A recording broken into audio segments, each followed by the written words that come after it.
What up? It's your boy Wall Street, ready to talk that talk, because that's what I do.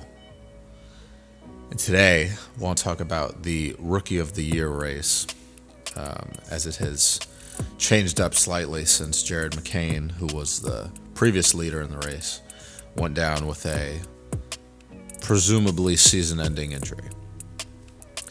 So Jared McCain was averaging like 15 plus points per game, played right around 25 games for the Sixers this season, and then went down with I'm not sure if it's partially torn or totally torn meniscus, but he did have surgery. He's recovering now, but I wouldn't be surprised if we don't see him again until next season.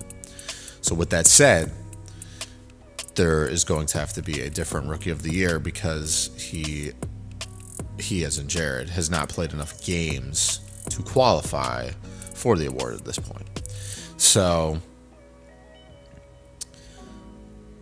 let's talk about who's filling the shoes. So the current rookie ladder per Steve Ashburner on NBA.com, the current ranking is as follows. Number 1 overall is Yves Missi, who plays for the New Orleans Pelicans, who are currently the worst team in the league. And he was picked number 21 overall.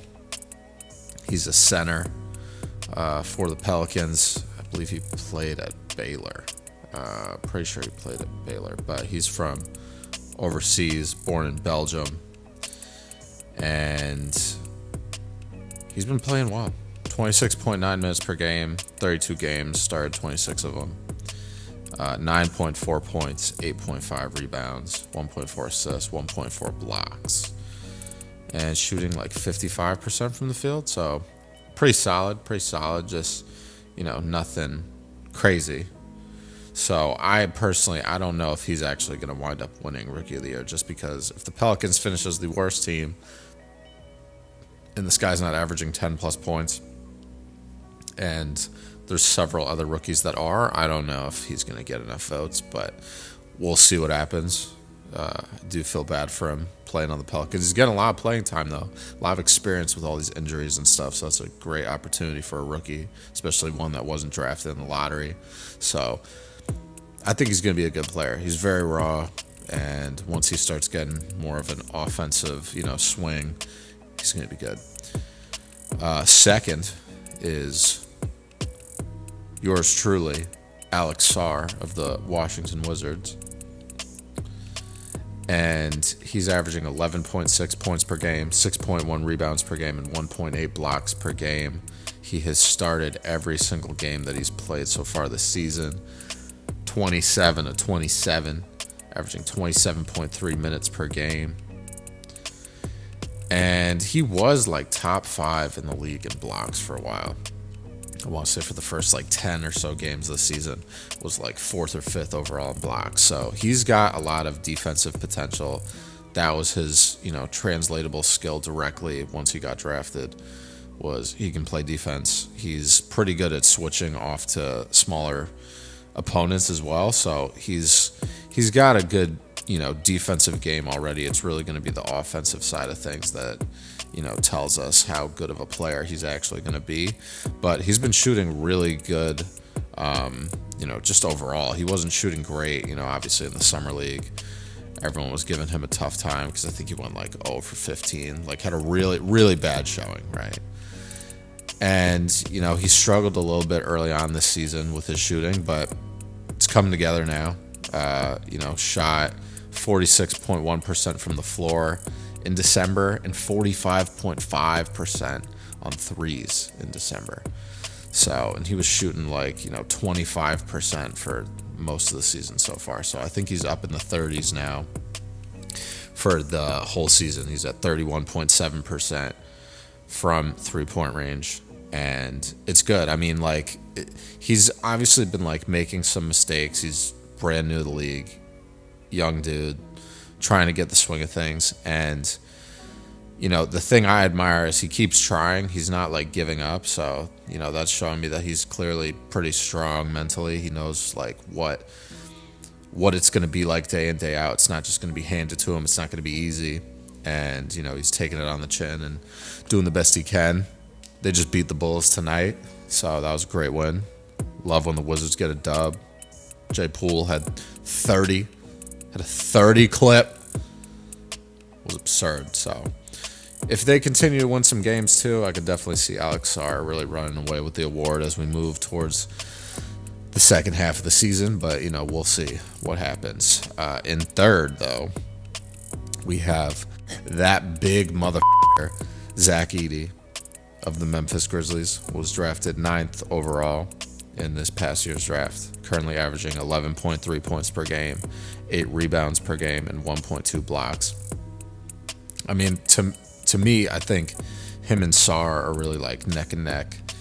Their production's very similar. Obviously, the difference is Zach Edey's on a very good team in the Memphis Grizzlies, and Alex Sarr's not. But I do believe that Alex being in the position that he's in and being able to play a little bit more of the 4, being a little more versatile, that I think that lends a helping hand to his case. And I also think that Zach Edey is just, kind of overshadowed by a lot of other really good players right now. If the Grizzlies did not have, Ja and Jaren Jackson and, Desmond Bane and all these other guys that are putting up a lot of points, I think Zach Edey would easily be scoring 15 points per game. I mean, he's very good. He could honestly be the best player to come out of the draft. But, we'll see what happens. But I think Vegas still has him as the favorite to win Rookie of the Year. So, he's definitely up there. It's a very likely possibility that he comes away with the award. And at number 4 is Stephon Castle of the San Antonio Spurs, who, was at number 1, I want to say, a week or two ago on this same rookie ladder, but he's fallen down a little bit. His production and his efficiency has dropped a little bit, going from November to December, but he's going to pick it back up. I mean, he's a rookie. He's going to have ups and downs, and, he's playing on a team that's vying for a playoff spot. Like, the Spurs are right there in it. I think they're right around 500.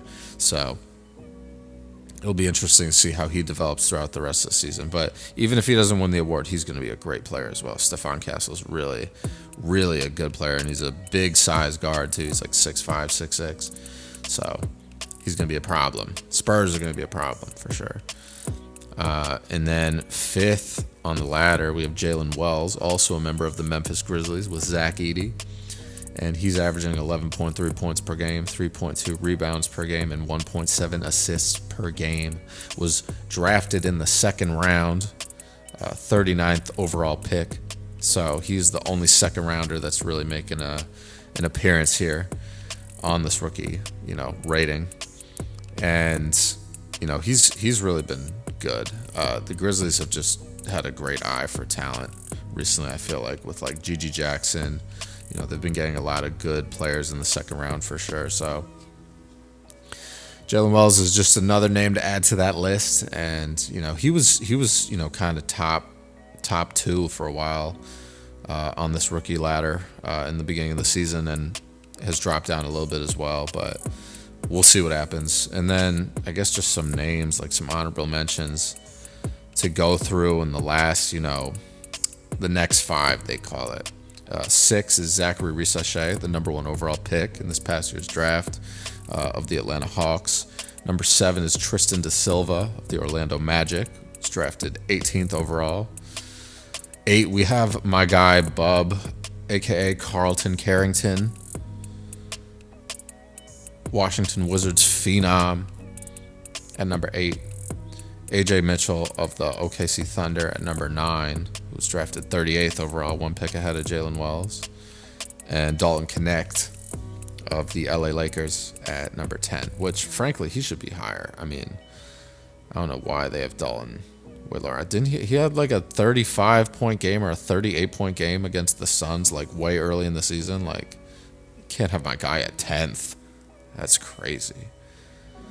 But yeah, guys, I wanted to just talk about this because I do think, my personal opinion is, I do think Alex Sarr is going to come away with the Rookie of the Year award. I think his learning curve has been so accelerated. He's getting good minutes, And the amount of reps that he's getting just going through the game and playing freely is just, it's really going to be incredible. And I think he's going to be, a great player for years to come. But I really think he's going to grow into the player that he's trying to be much quicker throughout this rookie season than I initially thought. So I'm excited. I hope he wins Rookie of the Year. I hope Bub Carrington makes an all-rookie team. I think all of these rookies are very talented as well, all the ones that I went through. And I think it's interesting because I believe I said this previously where, everyone was saying that this was a bad draft class. And I never really felt that way. I kind of just thought, this is a draft class that's very unpredictable. The talent is very close together. We don't really know who's going to be better than the other. It doesn't necessarily mean that there's not talented players. It's just a little bit tougher to gauge who those players are going to be. And I think we're really seeing that come to fruition now, just seeing the diversity in terms of where guys were selected in the draft and how they're performing, this year in their rookie year. Look at Reed Shepherd, third overall pick, isn't really getting any sort of playing time, no real meaningful minutes on the Rockets this season. And a lot of people thought he was going to be Rookie of the Year. So it's been super unpredictable, super fun to watch. And I'm excited to see, how the award shakes out at the end of the season. And also see who makes the all-rookie teams, because 10 rookies are going to be on there. So it's going to be a cool thing to check out once the season comes to a close. But let me know what you guys think. I want to know what you think about the Rookie of the Year race. Who do you think should be the winner? And who do you think is going to be the best player to come out of this draft class? Love to hear your thoughts. So shoot me some comments down below. If you enjoyed this video, please give me a like, thumbs up. If you're not already subscribed, go ahead and hit that subscribe button. I would greatly appreciate it. Without further ado, I'll catch you guys later. Stay safe. Happy New Year. Wishing all of you a very awesome, blessed 2025. It's going to be the best year yet. It's going to be great. So take it easy. Handle business. Stand on business. And don't take shit from people. Peace.